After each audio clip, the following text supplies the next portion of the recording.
오늘은 질문 하나로 말씀을 좀 시작했으면 좋겠는데요. 여러분은 그 하나님의 가장 큰 심판이 뭐라고 생각하십니까? 하나님의 가장 큰 심판. 요즘처럼 이렇게 불볕더위로 사람을 말려서 죽이는 게 하나님의 심판이라고 그렇게 생각하십니까? 불의 심판. 이제 그거를 이제 가장 큰 하나님의 심판이다라고 이제 생각하는 분이 혹 있을지 모르겠어요. 그러나 로마서에 보면은 로마서에 말하는 하나님의 가장 큰 심판은 뭐냐면은 그냥 이제 내버려 두는 겁니다. 로마서 1장 한번 21절을 보시면은 하나님을 알되 하나님을 어떻게 해요? 영화롭게도 아니하고 감사하지도 않는다. 그러니까 하나님은 아는데 하나님을 이제 부인하는 거죠, 일부러. 이제 그렇게 되니까 하나님이 이제 로마서 1장 14절에 그러므로 그랬습니다. 그러므로 이제 하나님의 가장 큰 심판은 뭐냐면은 하나님께서 그들의 마음의 정욕대로 더러움에 뭐죠? 내버려 두는 겁니다. 내버려 두는 게 하나님의 가장 큰 심판이라는 겁니다. 하나님의 개입은 오히려 하나님의 징계는 오히려 사랑하시는 뜻이고 하나님이 개입하신다는 것은 사랑하신다는 거예요. 그런데 내버려 두는 게 하나님의 가장 큰 심판이라는 겁니다. 로마서 한번 1장 28절에 보면은 또한 그들이 마음에 하나님 두기를 뭐죠? 여기 불순종하는 이유, 사람들이 불순종하는 이유는 뭐냐면은 하나님보다 세상이 더 좋은 겁니다. 그래서 그 마음에 하나님 두기를 싫어하는 거거든요. 그랬더니 하나님이 어떻게 돼요? 하나님께서 그들을 그 상실한 마음대로 어떻게 해요? 내버려 둔다 그러시잖아요. 그러니까 하나님의 가장 큰 심판은 어찌 보면은 이렇게 불볕더위로 우리를 말려서 죽이시는 불의 심판, 하나님이 때리시고 하는 거 이제 그런 게 아니라 하나님의 사실 가장 큰 심판은 뭐냐면은 그냥 내버려 두는 겁니다. 오늘 지금 그 사울이 그런 모습이거든요. 한번 사무엘상 24장 1절에 보시면은 사울이 블레셋 사람들을 어떻게 해요? 쫓다가 그 다음 어떻게 됐어요? 돌아왔다는 거거든요. 이게 뭘 의미하는 거냐면 여기가 암시하는 건 뭐냐면 사울이 블레셋 사람과 전투 현장에 나갔다가 살아서 돌아왔다는 얘기입니다. 이 말의 의미는 뭐냐면 여기서 깔려있는 배경의 하나님의 말씀은 뭐냐면 사울이 이 블레셋과의 전투에서 승리했다는 겁니다. 사실 그 사울 당시에 이 이스라엘은 청동기 문화고 블레셋은 철기 문화라 그랬습니다. 이게 철기 문화랑 청동기 문화랑 싸우면 당연히 철기가 이겨야 됩니다. 블레셋이 이겨야 돼요. 블레셋은 당시 가장 아주 강력한 적군이었습니다. 그러나 그럼에도 불구하고 사울이 승리하거든요. 사울이 승리해요. 어찌 보면은 이 사울이 형통했습니다. 그러나 이 형통은 하나님의 복이 아니었다는 겁니다. 여러분, 형통이 무조건 복이 아닙니다. 하나님이 사울을 지금 내버려 두시는 겁니다. 사울은 이렇게 전쟁마다 승리하니까 착각하는 거예요. 하나님 복 주시는 걸로 착각하는 거예요. 그리고 자기가 했다고 착각하는 거거든요. 그러니까 사울에게 뭐가 없냐 하면은 너무 형통하니까 회개가 없는 겁니다. 이제 그러다 보니까 어떤 현상이 나타나냐면은 하나님이 주신 형통을 가지고 사람 죽이는데 이제 사울이 그 복을 사용하더라는 겁니다.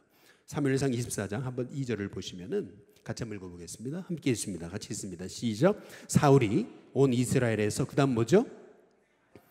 온 이스라엘에서 뭐한 사람이요? 택한 사람, 온 이스라엘에서 택했다는 얘기는 뭐냐면은 싸움꾼이거든요. 엄청 싸움 잘하는 사람들 택해가지고 정예 부대를 택해서 몇 명이요? 3,000명을 뽑아가지고 다윗과 그의 사람들을 찾으러 그랬는데 찾으러가 아니고 죽이러 이제 들염소 바위 엔게디 이제 그 광야로 가게 되는 것입니다. 우리의 인생은 사실 사랑하며 살아도 모자란 세상 아니겠습니까? 한 번뿐인 이 인생, 사랑하며 살아도 모자란 인생. 조용기 목사님이 쓰신 그 칼럼집을 제가 가지고 있는 게 있는데 그 제목이 뭐냐면 사랑하며 살아도 모자란 세상, 이제 그거더라고요. 참 제목이 좋아가지고 이제 사서 읽어본 적이 있습니다. 우리는 그 사랑하며 살아도 모자란 세상인데, 그런데 이제 사울은 그 일평생을 다윗을 죽이려고 쫓아다니더라라고 하는 것이 이것이 사울의 불행입니다. 오늘 우리 단기 선교팀 이제 귀국을 했는데 이제 새벽과 또 오후에 늦게 이제 귀국했잖아요. 근데 사실 이제 얼굴을 보니까 많이 피곤해 보이는 거는 사실이더라고요. 뭐 새벽부터 얼마나 더웠어요. 또 오후에 온 팀들은 그냥 가만히 서 있어도 땀이 줄줄 흐르는 가운데 우리 그 인천공항 1공항 2공항 해가지고 돌아서 이렇게 왔잖아요. 근데 피곤이 가득한 얼굴이었지만은 그러나 죄 짓고 피곤한 얼굴이 아니고 선교하고 피곤한 얼굴이잖아요. 할렐루야. 예, 한번 옆에 분한테 인사해 보겠습니다. 영혼 구원하고 피곤하시기 바랍니다. 한번 인사해 보겠습니다. 제일 봐주기 힘든 얼굴, 죄 짓고 피곤한 얼굴, 그 제일 봐주기 힘든 얼굴이거든요. 근데 제일 아름다운 얼굴, 영혼 살리면서 피곤한 얼굴. 예, 여러분 그 복된 얼굴입니다. 여러분 그런 얼굴 되시기를 주님의 이름으로 축복합니다. 우리 사무엘상 24장 3절에서 4절, 3절에 보시면은 같이 한번 읽어보시죠. 함께 읽겠습니다. 같이 읽습니다. 시작. 길가 양의 우리에 이른즉 굴이 있는지라 사울이 뭐죠?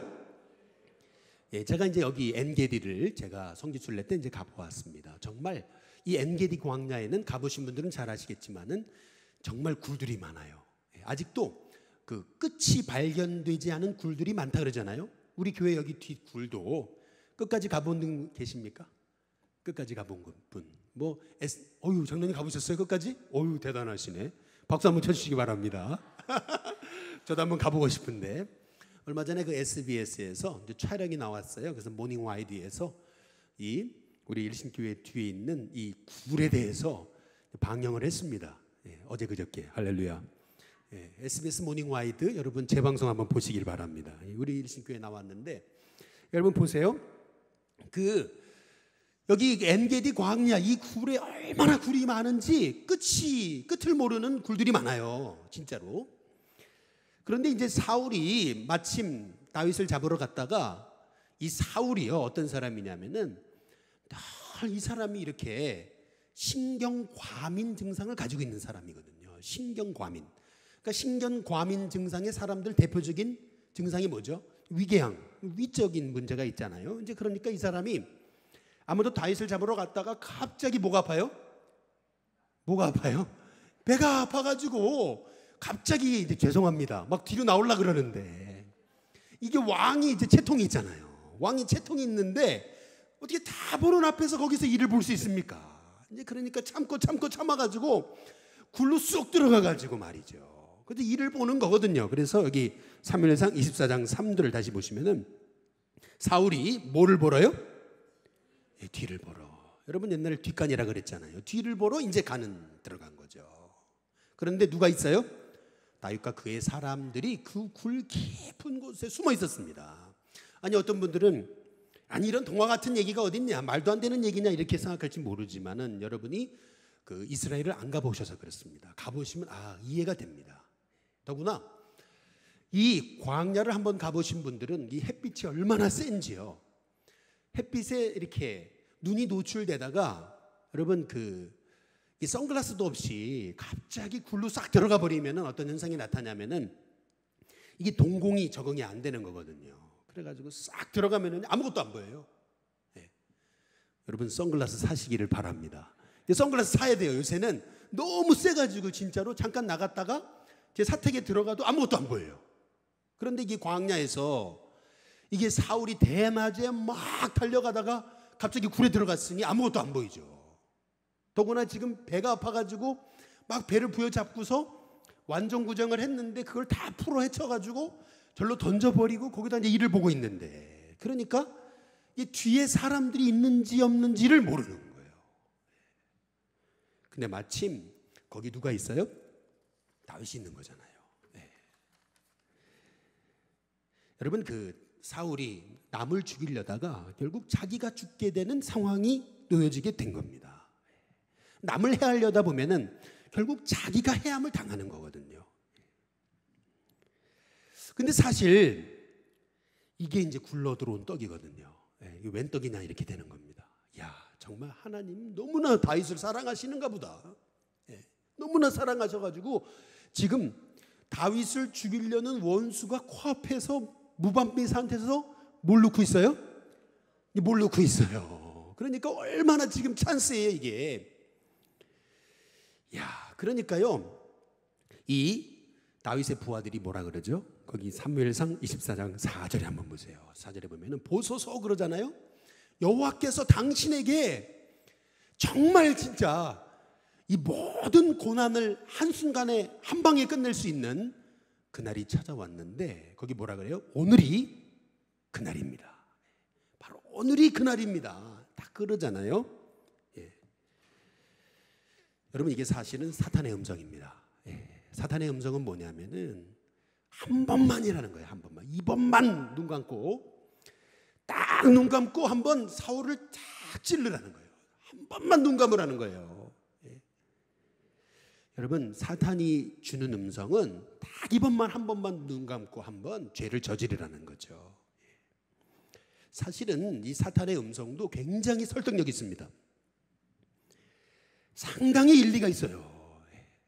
당신만 한 번만 눈 감고 사울만 한 번 칼로 찔러주면은 여기 600명의 여기 이 군사들이 한순간에 고난에서 자유한다는 거예요.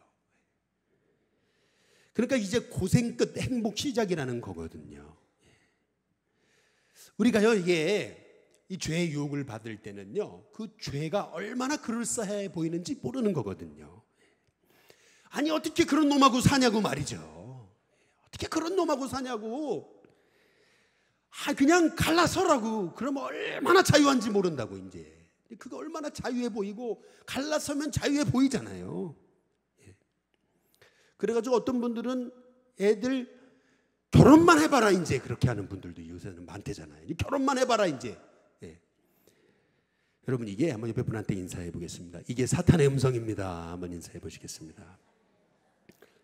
여러분 가정은 반드시 지켜야 되고 그리고 우리가 얼마나 환경에 우리가 얼마나 하나님 말씀을 환경을 가지고 합리화하느냐는 겁니다.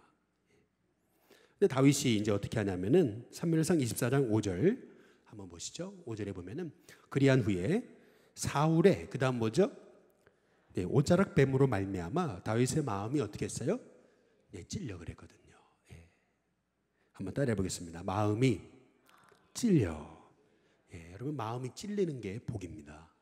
하나님의 사람은 죄를 함부로 지을 수가 없습니다. 죄를 함부로 지어도 마음이 찔리지 않으면 여러분의 마음 상태를 점검해 봐야 됩니다. 내가 정말 하나님 말씀의 사람인지 점검해 볼 필요가 있습니다. 죄를 지으면 가슴이 뛰어야 됩니다. 죄를 지으면은 여러분의 마음이 괴로워야 됩니다. 괴롭지 않으면 하나님의 사람이 아니에요. 사실 다윗의 축복이 있다면 그것은 작은 죄도 용납하지 못했다는 겁니다. 그것이 하나님이 다윗을 쓴 이유거든요. 막 죄 짓는데도 이 죄책감이 없어요. 죄 짓는데도 이 죄에 대한 찔림이 없다. 참 이건 문제인 겁니다. 이게 하나님의 사람이 죄에 대한 찔림이 없다. 이거 참 문제인 거예요. 그렇다고 제가 하나님의 죄 용서함을 의심하라고 하는 말씀이 아닙니다. 제가 드리는 말씀 뭐냐면 우리는 죄 용서함을 받았습니다 이미. 그러나 우리가 죄 용서함을 받았어도 우리가 이 땅을 살면서 얼마나 죄에 노출됩니까? 근데 그 죄를 짓는데도 아무런 찔림이 없어요. 여러분 그렇다면 그 문제가 있는 겁니다. 오늘 여기 6절에 보시면은 다윗을 보시면은 같이 한번 읽어보겠습니다. 함께 읽습니다. 시작. 자기 사람들에게 이르되 내가 손을 들어 여호와의 기름 부음 받은 내 주를 치는 것은 여호와께서 금하시는 것이니 그는 여호와의 기름 부음을 받은 자가 됨이니라 하고. 한번 따라해 보시죠. 그는 나를 죽여도 나는 그를 죽이지 않는다. 이게 다윗이거든요. 그 이유가 있어요. 왜냐하면 사울은 하나님의 기름 부으신 자잖아요. 하나님 기름 부으신 종인데 기름 부으신 종을 내가 죽이는 것은 이건 하나님 말씀에 대한 정면 도전이라고 생각한 겁니다. 하나님이 다윗을 쓰신 이유는 다윗이 똑똑해서 다윗이 능력이 있어서 그런 거 아닙니다. 하나님이 다윗을 쓰신 이유는 다윗이 그냥 말씀에 단순히 순종했기 때문에 그렇습니다. 한번 몇 번한테 인사해 보겠습니다. 말씀에 단순히 순종하시기 바랍니다. 한번 인사해 보겠습니다. 한번 보세요. 다윗이 사울을 찔러 죽이지 않고 그 부하들한테 얼마나 원망을 많이 들었을까요? 당신 때문에 이렇게 우리가 고난당하는 거지. 지금 당신 때문에 우리 지금 이렇게 굴에서 살고 광야에서 살고 이 고난당하는 건데 당신만 좀 한번 눈 한번 감아주고 죄 한번 지면 되는 거 아니냐고. 당신만 의롭냐고. 여러분 얼마나 정말 원망의 소리를 들었겠느냐는 겁니다. 정말 이 다윗은 융통성도 없고 사람 꽉 막힌 사람이라고 말이죠. 얼마나 원통이 이 부하들에게 이 원망의 소리를 들었겠느냐는 거죠. 그럼에도 불구하고 다윗은 하나님 말씀대로 살기를 결심하는 거거든요. 이게 하나님의 사람입니다.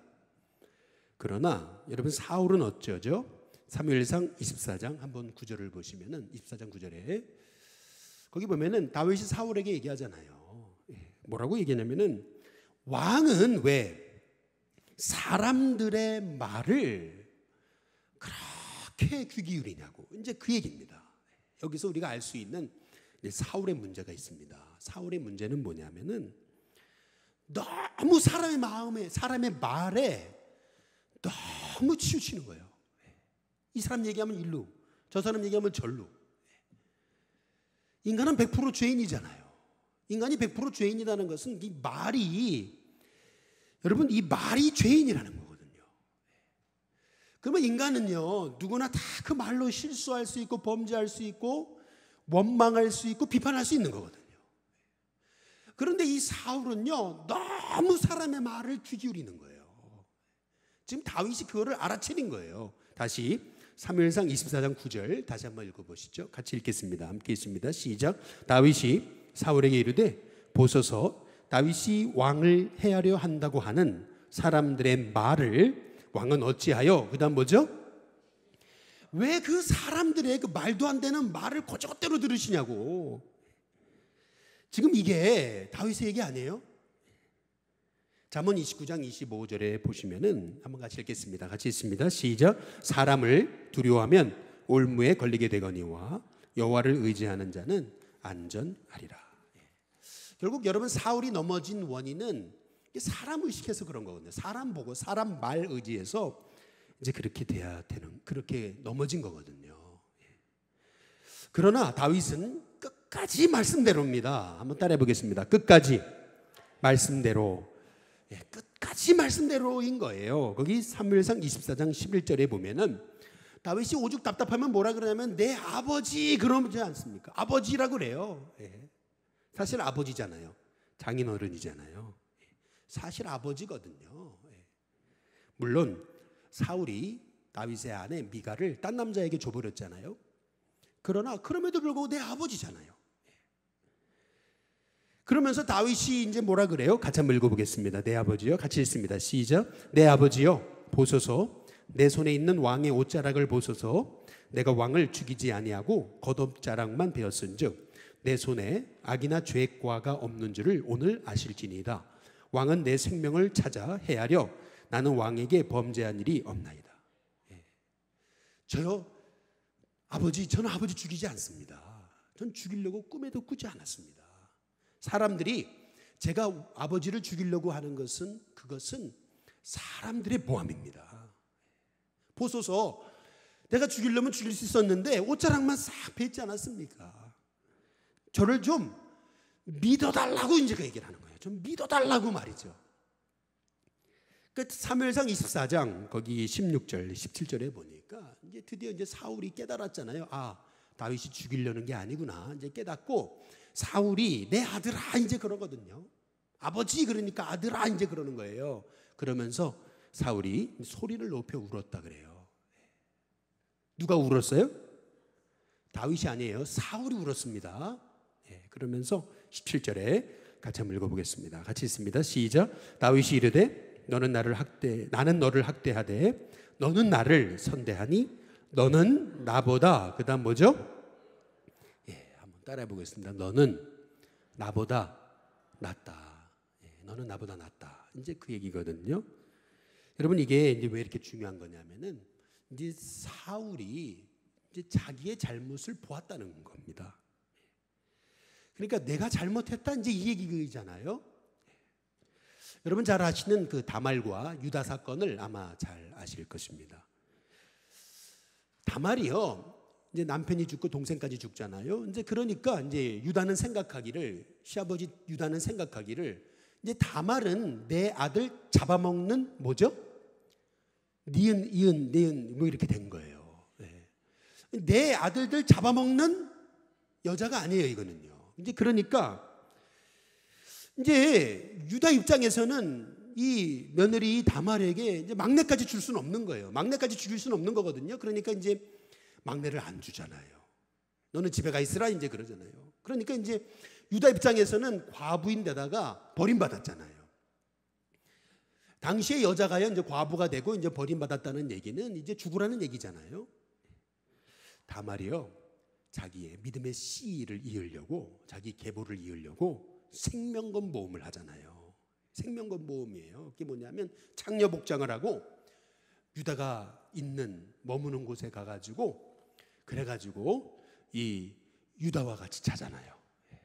근데 신기한 거는요, 이 유다가요, 그게 성경 읽어보면은 아내가 죽은 지 얼마 안 된 때였습니다. 아내가 죽은 지 얼마 안 된 때였어요. 그러니까 이 유다는요, 얼마나 음탕한 사람인지 모르는 거예요. 그런데 너무 음탕한 마음을 가지니까 이제 이 다말이 며느리가 며느리로 보이지 않은 거예요. 이제 그리고 나서 나중에 이제 3개월 지났는데 보니까 다말이 아기를 가졌다 그러잖아요. 사람들이 얘기하기를 네 며느리가 아기까지 갖고 네 며느리가 행음했다 이제 이렇게 되니까 유다가 뭐라 그래요?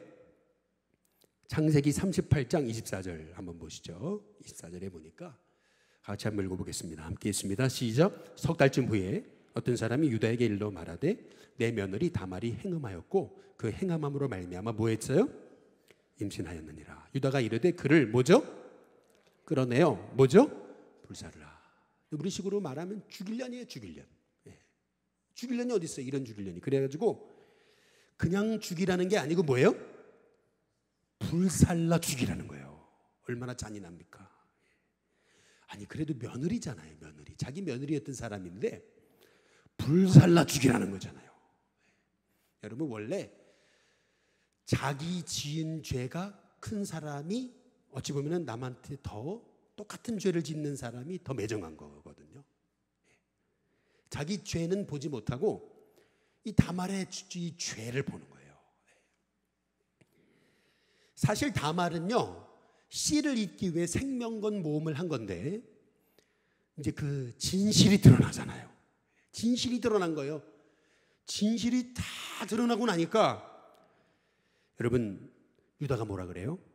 거기 창세기 38장 26절에 뭐라 그러죠? 같이 한번 읽어보겠습니다. 같이 있습니다. 함께 있습니다. 시작. 유다가 그것을 알아보고 이르되 그는 뭐죠? 나보다 옳다. 나보다 옳다. 그 얘기하거든요. 실은요, 화형당할 사람은 유다입니다. 그런데 다말에게 화형시켜버려라 그랬잖아요. 그러면서 이제 유다가 드디어 자기 죄를 깨닫는 겁니다. 그는 나보다 옳도다. 이제 여기 이게 의미하는 게 뭐냐면요, 유다가 이제 자기 죄를 깨달았던 거고, 그리고 자기 죄를 인정하는 거거든요. 그리고 지금 다말에게 너가 나보다 더 지혜로웠다라고 얘기하는 겁니다. 너가 나보다 지혜로웠다. 옆에 분한테 인사해 보겠습니다. 당신이 나보다 옳습니다. 한번 인사해 보시기 바랍니다. 여러분 이게 얼마나 중요한 고백인지 몰라요. 당신이 나보다 옳습니다. 니까짓 게 이제 이거 아니거든요. 유다가 생각할 때 다말은요, 여러분 정말 얼마나 유다가 다말을 무시했습니까? 그런데 알고 보니까 다말이 더 지혜로웠거든요. 너가 정말 나보다 옳다. 이게요 얼마나 위대한 고백인지 몰라요. 저와 여러분에게 이러한 깨달음이 있기를 주님의 이름으로 축복합니다. 자식들을 보면서 야, 니들이 나보다 더 옳다, 나보다 낫다. 여러분 이게 복된 부모입니다. 그렇지 않아요? 야, 니들이 나보다 더 믿음이 좋다. 여러분 그런 가정이 될 수 있기를 주님의 이름으로 축복합니다. 그래서 우리가 언제 변화되는 거냐면은 우리의 죄를 직시할 때 변화되는 겁니다. 자기의 죄를 깨달을 때. 그래서 회개의 자리에 나아가는 것이 축복인 거예요. 옆에 분한테 인사해 보겠습니다. 회개가 축복입니다. 예, 여러분 회개가 축복이거든요. 회개가 축복이에요. 예. 죄를 깨닫는 건 수치스러운 일이 아니거든요. 유다가 얼마나 수치스러웠을까요? 인정하고 싶지 않은 거거든요. 예. 다말만 잘못했고 나는 잘못한 게 없다. 그 인정하고 싶지 않은 거예요. 그러나 다 드러났잖아요. 예. 이제 완전히 증거가 다 드러난 거예요. 그러니까 유다가 그렇게 얘기하는 거죠. 네가 나보다 옳다. 예. 회개하잖아요. 내 죄를 깨닫고 여러분 네가 나보다 옳다. 여러분 인정하고 그리고 나의 죄를 회개하는 것이 그게 복인 거예요. 그러나 우리가 알아야 될 게 있습니다. 사울은 울었다 그랬잖아요. 소리 높이 울었다 그랬어요. 그러나 사울은 회개하지 않습니다. 예.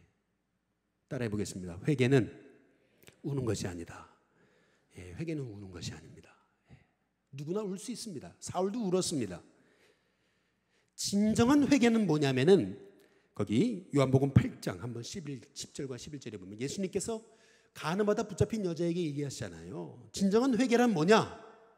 여기 보면 5가지 말씀입니다. 5가지. 가서 다시는 죄를 범하지 뭐예요?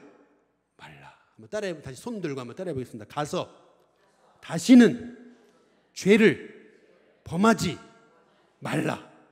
예, 5손가락이거든요. 예, 이게 회개예요. 다시 한 번 더 한번 따라해 보겠습니다. 다시는 다시요. 가서죠. 죄송합니다. 할렐루야. 그새 잊어버리는 게 이게 인간입니다. 예, 다시 가서 다시는 죄를 범하지 말라. 여러분 이게 회개입니다. 이게 회개예요. 옆에 분한테 인사해 보겠습니다. 우는 것만은 회개가 아닙니다. 한번 인사해 보시겠습니다. 우는 것만은 회개가 아니에요. 여러분 사람들 우는 것에 속지 마시기 바랍니다. 특히 남자들 여자의 눈물에 속지 마시기 바랍니다. 여자 눈물에 속으면 큰일 나는 거예요. 이거 아주 큰일 나는 거거든요. 여자 눈물에 속지 마시길 바랍니다. 옆에 분한테 인사해요. 여자 눈물에 속지 마시기 바랍니다. 예, 여러분 사람의 눈물에 속으면 안 되는 거 이거요. 예, 사람에게 절대 속으면 안 되죠. 여러분 사울이 울었잖아요. 소리 높이 울었거든요. 네가 나보다 의롭다고 옳다. 그러나 사울은 회개는 안 하잖아요. 회개란 뭐냐면 가서 다시는 죄를 범하지 않는 겁니다. 이제는 다 자기의 미움, 질투를 끊어야죠. 그리고 정말 사위를 아들로 영접해야죠. 네가 나보다 옳다. 그랬으면 진짜 내 삶이 가서 다시는 죄를 범하지 말아야죠. 이게 여러분 이게 회개입니다. 여러분 우는 거 그것은 회개가 아니에요. 진짜 회개는 뭐냐면 가서 다시는 죄를 범하지 않는 겁니다. 여러분 우리 일신교회 성도님들 이 5가지 이 손가락 정말 가서 다시는 죄를 범하지 말라. 이 말씀을 가지고 정말 승리하는 하나님의 종들이 되시길 주님의 이름으로 축복합니다.